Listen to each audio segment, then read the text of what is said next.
tempatnya kita persilakan dari Pegadaian untuk membuka sekaligus materi. Jadi nanti di penutup dan di akhir ada dari Pegadaiannya. Sampai sekalian, terima kasih. Silakan Pak. Assalamualaikum warahmatullahi wabarakatuh. Terima kasih, selamat datang Bapak. Silakan duduk di tempat yang sudah disediakan ya. Terima kasih banyak atas kehadirannya Ibu Bapak sekalian. Perkenalkan saya Iswantoro dari Pegadaian Raya Bogor. Ini perwakilan dari Pegadaian cabang Pasar Mawar di sini ya berarti. Di sini mungkin saya mau bertanya sedikit dulu nih untuk Bapak Ibu semuanya. Ada yang udah pernah ke Pegadaian belum? Udah, belum ada yang udah. Tahu gak Pegadaian tempat apa Bu? Tempat keliling barang ya. Ini udah jadi nasabah kayaknya, Masya Allah. Ya, jadi mungkin memang image Pegadaian adalah tempat menggadaikan barang, betul ya Bu ya? Gadai barang, butuh dana, datang ke Pegadaian. Menggadaikan barang artinya ada gunanya atau jaminannya Bu ya? Barang terkait mungkin perhiasan atau elektronik yang bisa digadaikan. Mungkin sekarang pengembangan produk dari Pegadaian sekarang sudah banyak Bu. Jadi nggak hanya gadai aja. Di luar gadai kita ada namanya investasi emas juga.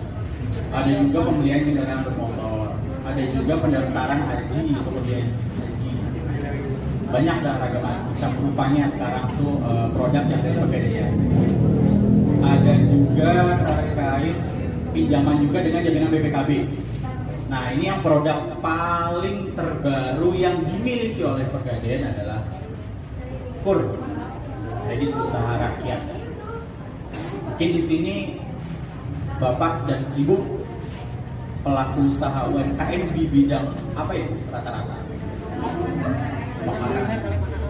Emang lagi apa Pak? Ibu gimana? Oh ya, siap. Untuk di bidang kuliner ya, artinya memang tuh jadi primadona nih sekarang ya untuk usaha kuliner. Tapi di satu sisi mungkin saya cerita sedikit ya, di 2 tahun kemarin mungkin ya, ini saya sebenarnya sangat salut dan bangga nih sama pelaku usaha UMKM yang mampu bertahan pada saat 2 tahun kemarin pandemi yang sangat luar biasa ya Bu ya. Jatuh bangun pelaku usaha UMKM, nggak hanya pelaku usaha UMKM aja, perusahaan-perusahaan besar pun banyak yang bangkrut. Tapi di sini yang saya banggakan, yang saya salut dan saya diapresiasi setinggi-tinggi ini para pelaku usaha UMKM yang mampu bertahan Bu, yang mempunyai mental baja yang kuat sekali. Ya, tepuk tangan dulu dong untuk ibu semua dong. Ini saya benar-benar apresiasi yang setinggi-tingginya deh untuk pelaku usaha UMKM ini yang mampu bertahan ya, artinya ya mungkin jatuh bangun sampai terseok-seok Bu ya pada saat pandemi kemarin ya. Walaupun usaha kuliner yang memang lagi booming-boomingnya, padahal pada saat itu juga ya di satu sisi pandemi itu merusak segalanya ya Bu ya. Mungkin planning Ibu ke depan, wah saya harus menambah modal segini, saya harus memasarkan segini, nggak taunya lesu semuanya pada saat itu ya mungkin. Masya Allah. Insya Allah di tahun ini kita bisa bangkit lagi ya Bu ya, akan berkurang ya, sudah berkurang, mungkin belum bilang secara permanen ya Bu ya, mungkin sudah berkurang banyak virus-virusnya tersebut. Jadi pelaku UMKM ini sudah bisa melakukan atau giat usahanya seperti normal lagi ya, udah normal ya nantinya di sini. Saya sebenarnya memang bangga. Mungkin di sini kan saya berhadapan dengan bos nih ya, bos atau owner kalau istilah sekarang nanti caranya ya. Bos, karena almarhum kakek Bob Sadino pernah berkata itu, sekecil apapun usahamu, kamu adalah bosnya. Setinggi jabatan apapun kamu adalah tetap karyawan. Contoh kayak kami nih, kami cuma karyawan, kita juga punya bos, kita cuma karyawan. Ini ibu semua justru yang menggaji karyawan, kalau kita yang digaji. Makanya tepuk tangan dong untuk ibu semua nih, ibu bos dan bapak bos semua yang ada di sini ya. Ya, amin insya Allah. Di sini mungkin ada latar belakang permasalahan yang sering dikeluhkan oleh pelaku usaha UMKM. Kebetulan saya pernah berdiskusi dengan Dinas Koperasi dan UMKM di wilayah Depok pada saat itu. Keluhannya itu sama, dua macam aja, dua gak usah banyak-banyak, permodalan dan pemasaran. Betul ya, cuman itu aja.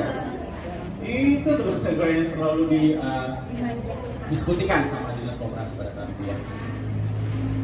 Mungkin di sini lebih kita ke permodalannya ya, untuk nanti untuk pemasaran mungkin nanti ada kegiatan sesi lain dengan coach atau pelatih yang bisa memberikan edukasi bagaimana pemasaran di era digital seperti saat ini, pemasaran yang lebih fleksibel dan lebih simpel diterima oleh konsumen gitu kan.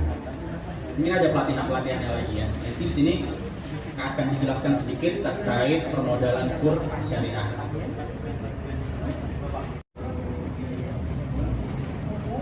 KUR syariah ini mungkin bisa dimanfaatkan ya untuk ibu-ibu semua ya. Ibu udah dapat brosurnya belum?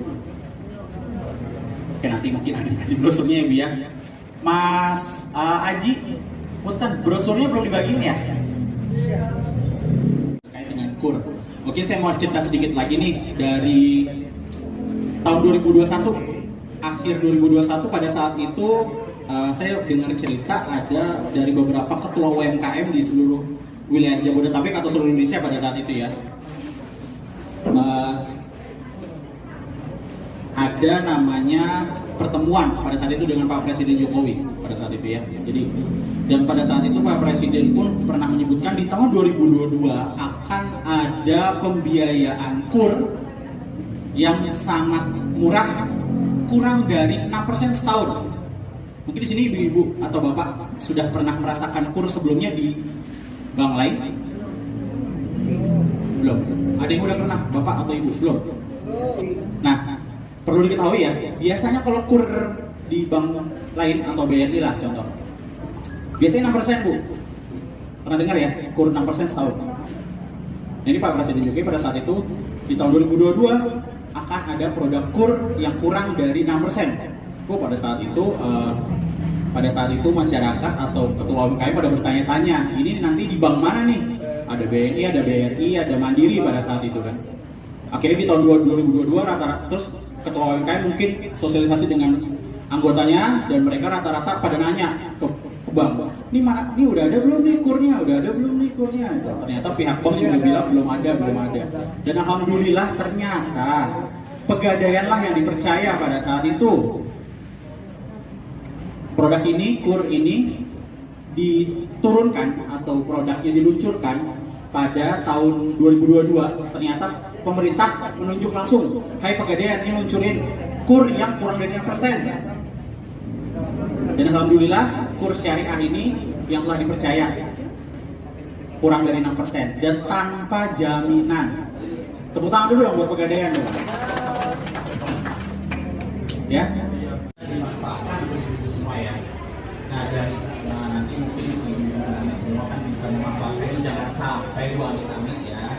Pernah dengar atau pernah nyoba di pinjol nggak? Amit-amit jangan sampai ya.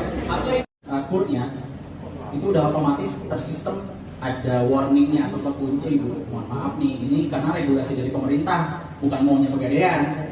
Jadi agar penyaluran KUR ini merata dan bisa dinikmati oleh semua kalangan pelaku usaha UMKM. Jadi yang sudah menikmati KUR di bank lain belum bisa untuk KUR ini, karena di bank lain mungkin kan plafonnya dia kan udah next level ya, dari 10 sampai 200 juta. Ini kan nggak mungkin kalau downgrade. Nah, ini kita benar-benar yang murni yang pelaku usaha yang belum pernah nikmatin KUR. Jadi bisa dimanfaatkan KUR-nya yang dari 1 juta, mulai dari 1 juta sampai 10 juta. Di brosurnya ada ya, di brosur di baliknya kalau nggak salah itu ada tabel harganya seperti itu. Jangka waktu pinjaman, nah jangka waktu 22 tahun, ibu bebas pilih mau 2 tahun atau 18 bulan, mau 24 bulan atau 2 tahun, itu bisa. Tergantung kesanggupan masing-masing. Nah ini kita istilahnya jasa maintenance ya, jasa simpan. Karena kan nanti ibu mengumpulin berkas itu kan disimpan di Pegadaian, kita simpan, kita jaga, kita rawat gitu ya. Berkas-berkasnya itu ada munah atau jasa.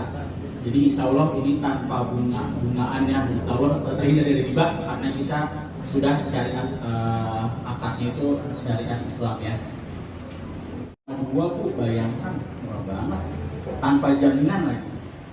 Gak ada sih yang pernah pernah sih waktu itu saya pernah dengar di Mandiri kurnya cucu paling rendah itu 4%, paling rendah itu promo kita cuma 3,3an kalau nggak salah per tahun. Ini biasa ini. Tepuk tangan dong untuk kejadian. Produk murah yang sangat bermanfaat nih untuk pelaku usaha UMKM ya. Dan di sini persyaratannya, nah ini yang paling utama memang harus punya KTP elektronik ya, eKTP yang terbaru. Minimal usia 17 tahun, berarti memang udah punya KTP 17 tahun yang anak-anak muda. Tidur katanya. Tidur gitu. aja, ya. Jadi saya KTP tetap Kota Madia itu bagaimana Mas? Kalau terkait KTP sebenarnya nggak berpengaruh sih untuk KTP ya. Sebenarnya itu masalah PBB itu misalnya saya mau mengajukan gitu kan, itu kan tadi pakai PBB. Ya.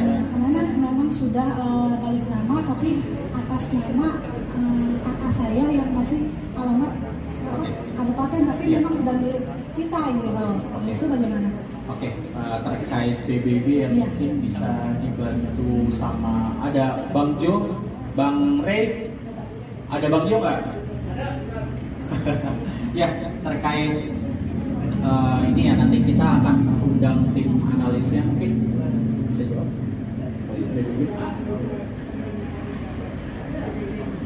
Ya, sebenarnya ini Bu terkait PBB ini nanti kan ada tim analis yang menyetujui layak atau tidaknya Bu ya. Sebenarnya kalau itu cuman perihal balik nama tapi domisili Ibu KTP masih di itu sebenarnya nggak pengaruh sih. Nanti ada mungkin item-item lain yang bisa kita lebih simpelkan lagi ya. Jadi nggak akan ibaratnya kalau cuman yang penting masih dalam satu keluarga. Tapi untuk survei nanti ke warung aja kali ya, karena kan posisinya saya tiap hari itu di warung Mas. Jadi rumah itu kosong. Oke. Nah, saya dari subuh berangkat, pulang habis maghrib, jadi kalau misalnya survei ke rumah, ada siapa-siapa. Oke, coba Bang Jo. Misalnya gitu ya, saya mau mengajukan, makanya bertanya dulu kan. Karena saya selama ini belum pernah ngajuin pun gitu. Oke, sebentar ya, Bang Jo. Yang ini kita tim analis yang bisa bantu jawab. Assalamualaikum Ibu, boleh diulang pertanyaannya mungkin? Itu kan masalah persyaratannya PBB Mas. Oh iya. Saya kan berdomisili memang di Ciamas rumahnya tinggalnya. Ciamas namanya Ibu? Ciper. Oh Ciper ya. Cuma KTP saya masuk Kota Madia. Oh Nah, baik. saya juga di sana. Saya usahanya itu sewa ya. Oh iya. Jadi sewa tempat. Dulu sih kita PKL saya sistemnya ya. Oh, iya. Karena kena gusur, saya sewa lah. Karena untuk apa sih usaha lagi gitu Mas. Nah masalahnya itu PBB kan. Saya belum punya. Jadi alamat rumahnya itu Ciamas, cuma PBB-nya masih punya kakak ipar. Cuma itu udah hak milik saya gitu kan. Di sama mertua udah rumah. Cuma saya belum pindah alamat ke kabupaten. Saya udah lapor RT RW nggak usah kata ya. Untuk kabupaten ngurus apa-apa susah. Jadi saya masih domisili Kota Madia. Itu bagaimana kalau tidak pakai PBB? Oh iya Bu, saya akan mencoba menjawabnya. Kalau misalnya untuk PBB tetap dilampirkan ya Bu ya. Tapi nanti ada penambahan yaitu surat keterangan domisili dari RT sampai RW. Iya. Domisili yang kabupaten. Betul, gitu. Dan dengan ditambahnya surat keterangan domisili, Ibu udah bisa mengajukan. Iya. Kalau seandainya Ibu kontrak pun, Ibu tinggal melampirkan nanti di pembayaran kontrak. Itu aja. Udah dikasih mertua jadi suruh ngisi. Oh, gitu, iya. Saya di Malabar tuh pindah. Boleh Bu, Itu kan, karena ya. di situ ada perbedaan domisili, perbedaan tempat tinggal Bu ya. KTP dengan tempat tinggal yang sebenarnya itu berbeda, cukup ditambahkan itu aja. Domisili gitu. Betul Ibu. Terima kasih Tuhan. Sama-sama Ibu. Sudah. Waalaikumsalam. Dengan saya Ibu Daryati di Ciapus ya. Bu Ibu Daryati. di Ciampus. Saya produksi teh celupa. Teh celupa ada produknya nih Bu. Ya, ada produk Masya Allah, Masya Allah. Itu ya Pak ya. Yap. Saya kan rumah sendiri ya. Mertua juga sama. Sama, oke, ya.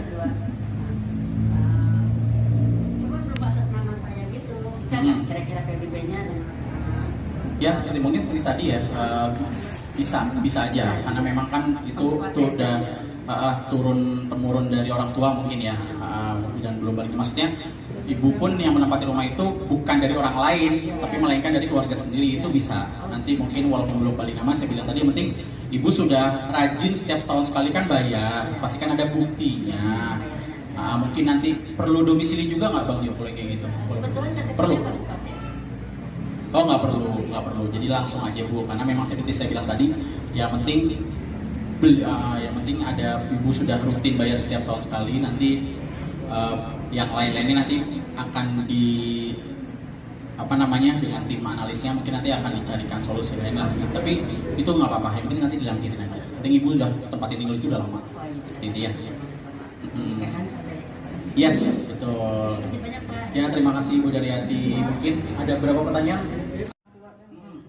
Alamat KTP saya juga masih sama di sini. Iya. Berarti pakai PBB orang tua saya boleh kan? Masih tinggal sama orang tua boleh? Boleh kan? Boleh. Terus satu lagi Pak, kalau misalnya penerima KUR ini apakah harus mempunyai rekening Pak? Rekening pribadi maksudnya. Kalau misalnya saya nggak punya tapi suami saya punya, nanti misalnya seandainya di ACC itu pencairannya maksudnya bisa ke rekening suami saya atau harus saya buka rekening? Oke, jadi untuk terkait KUR mungkin waktu pada saat awal pertama KUR itu harus punya rekening Bu. Jadi untuk sekarang ada pilihan cash ya Bang ya.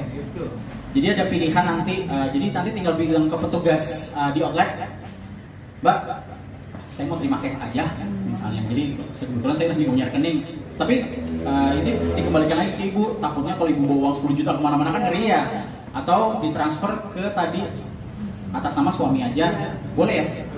Atas nama suami juga boleh. Yang penting kan KTP-nya sama. Iya, nggak apa-apa.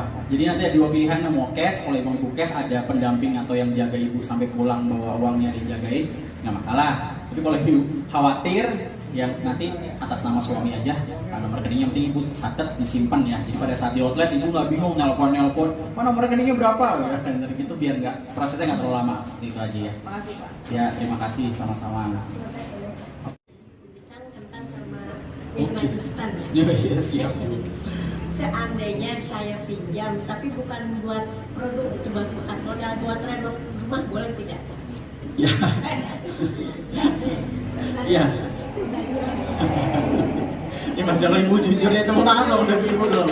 Ini Ibu udah semangat banget Ibu ya kayaknya. Ya.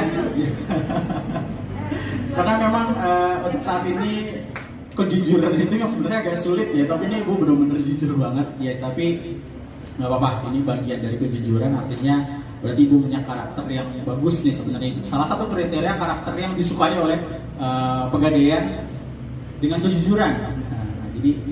Jadi seperti ini sebenarnya memang ini perusahaan kita kan menyalurkan, atau kita pun pemerintah pusatnya dipercaya, Pegadaian dipercaya untuk menyalurkan ini dengan tadi saya bilang tepat sasaran dan diperuntukkannya sebagai untuk kegiatan yang produktif.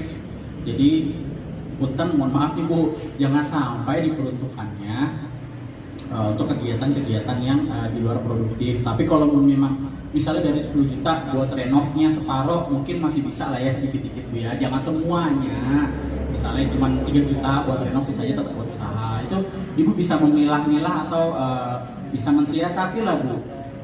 Renov itu kan kadang kecil dikit-dikit ya sebenarnya, tapi total terbengkak banyak gitu. Tapi Ibu bisa siasatin seperti itu sih. Jadi jangan sampai full dipakai, jangan sampai, mungkin sedikit berapa persennya aja lah. Tetap sisa untuk pengembangan usaha seperti itu harus ada. Karena nanti ada gini Bu, kita pun akan disurvei, kita bukan disurvei, kita ada tim audit juga Bu dari eksternal ya. Nanti nasabah-nasabah yang sudah akad KUR di Pegadaian itu akan dihubungi atau langsung ditinjau langsung.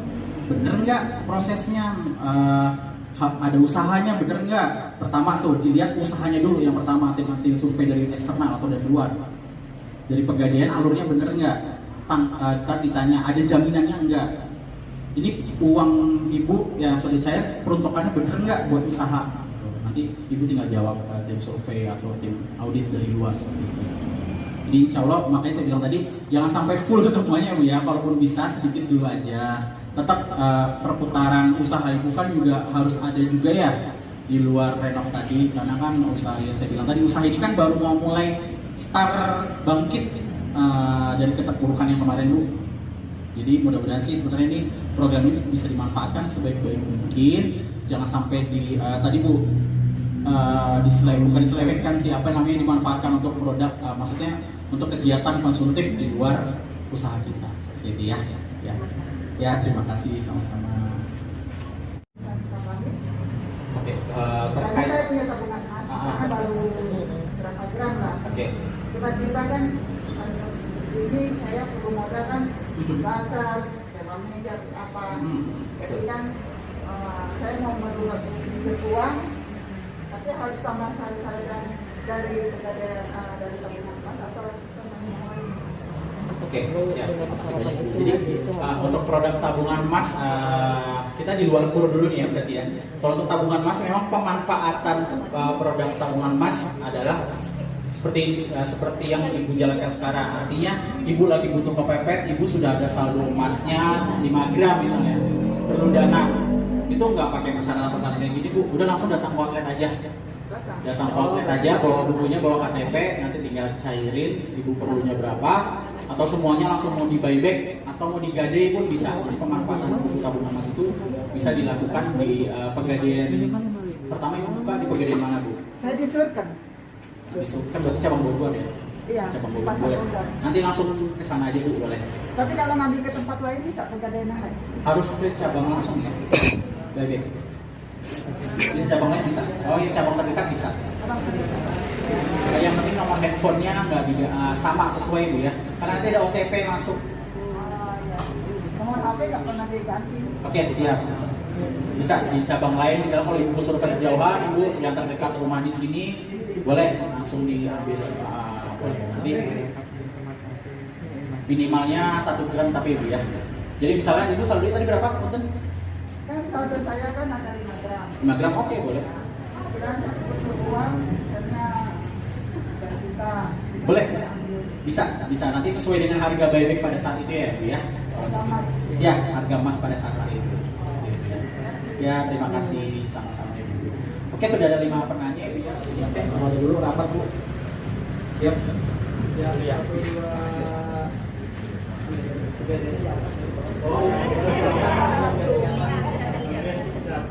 Satu, dua. Terima kasih. Mungkin ada foto bersama semuanya langsung. Boleh Bapak Ibu. 2, 3. Oke. Oke, bebas lagi. Cuan. Oke, cuan. Oke, terima kasih. Terima kasih ya. Gaya bebas Ibu. Oke, sekali lagi cuan. Sip, thank you. Ya, terima kasih banyak Hatur Nuhun.